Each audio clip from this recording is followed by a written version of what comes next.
안녕하세요. 하루의 증시를 쉽고 깊이 있게 파헤쳐보는 시간입니다. 오늘은 정말 흥미로운 날에 대해 이야기해볼까 하는데요. 바로 한국 증시에서 코스피와 코스닥, 이 두 시장이 완전히 다른 세상을 보여줬던 그야말로 드라마 같았던 하루입니다. 자, 바로 이 질문에서 시작해보죠. 아니, 어떻게 같은 나라, 같은 주식시장에서 이렇게까지 다른 이야기가 펼쳐질 수 있었을까요? 3월 6일, 도대체 그날 무슨 일이 있었던 건지 지금부터 그 미스터리를 하나씩 파헤쳐 보겠습니다. 우선 이날 시장의 출발 분위기부터 짚어봐야 하는데요. 솔직히 말해서 시작은 정말 암울했습니다. 여러 가지 안 좋은 소식들 때문에 시장 전체에 비관적인 기운이 가득했거든요. 자, 보시면요. 중동발 리스크가 다시 또 고개를 들었죠. 그러면서 국제 유가가 무려 8.5%나 폭등을 했고요. 해외 증시 분위기도 영 좋지 않았습니다. 이러니 국내 증시도 당연히 하락세로 출발할 수밖에 없었겠죠.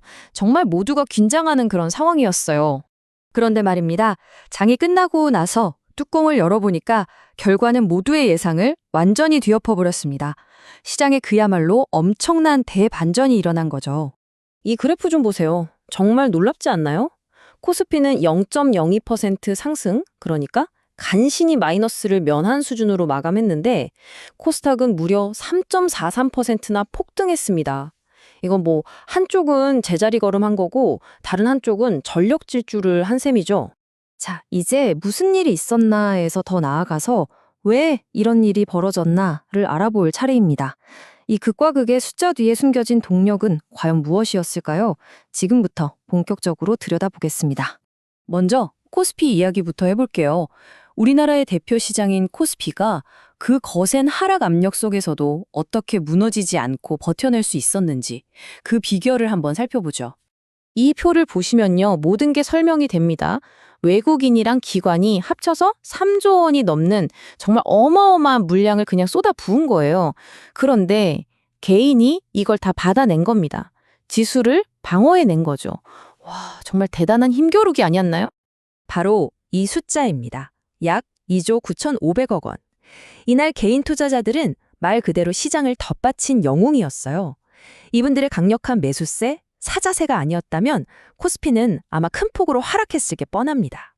자, 그럼 이제 시선을 돌려서 이야기의 다른 한쪽을 볼까요? 코스피가 이렇게 힘겹게 방어전을 치르는 동안 코스닥은 어떻게 혼자서 로켓처럼 날아오를 수 있었을까요? 코스닥의 상황은 완전히 딴판이었습니다. 무엇보다 기관이 아주 강력하게 매수에 나섰고요.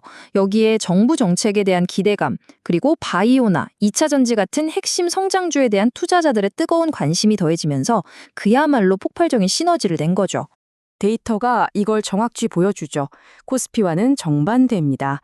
코스닥에서는 기관 투자자들이 4,700억 원 넘게 순매수하면서 상승의 확실한 주역이 되어 주었습니다. 그럼 이렇게 독특했던 시장 속에서 과연 어떤 테마, 또 어떤 종목들이 가장 빛났을까요? 이날의 주인공들을 한번 만나보겠습니다. 역시 가장 먼저 눈에 띄는 건 대체 에너지였습니다.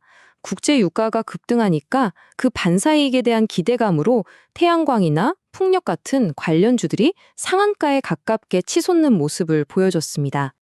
그리고 또 하나, 지정학적 긴장감이 고조될 때마다 주목받는 바로 방위산업이죠. 중동 리스크가 다시 떠오르면서 K방산의 대표 주자들이 일제히 급등하는 모습을 보였습니다.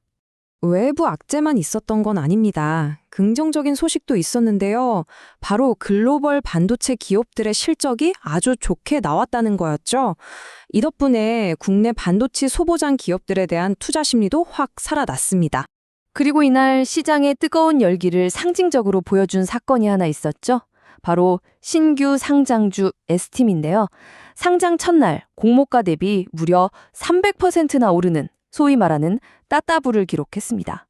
시장의 위험 선호 심리가 얼마나 강했는지 알 수 있는 대목입니다. 자, 그럼 이 모든 조각들을 모아서 한번 큰 그림을 그려보죠. 이날의 이 드라마 같은 하루는 지금 우리에게 어떤 메시지를 던지고 있을까요? 앞으로의 시장을 전망하는 데 중요한 힌트가 될 수 있습니다. 한마디로 요약하면 이렇습니다.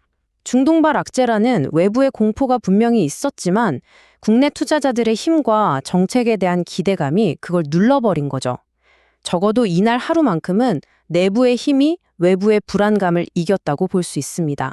하지만 여기서 우리가 그냥 웃고 넘어갈 수만은 없는 주의 깊게 봐야 할 신호가 있습니다. 데이터를 좀 더 깊게 들여다보면 신용융자 잔고와 미수금이 하루 만에 엄청나게 늘어난 걸 볼 수 있거든요. 이건 뭘 의미할까요? 바로 빚을 내서 투자하는 소위 B2가 늘고 있다는 신호입니다.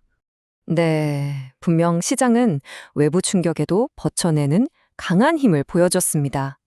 하지만 그 이면에 공격적이고 위험한 투자가 늘고 있다는 점을 생각하면 과연 지금의 이 열기가, 이 랠리가 건강하게 계속될 수 있을지 한 번쯤은 진지하게 고민해 봐야 할 시점인 것 같습니다.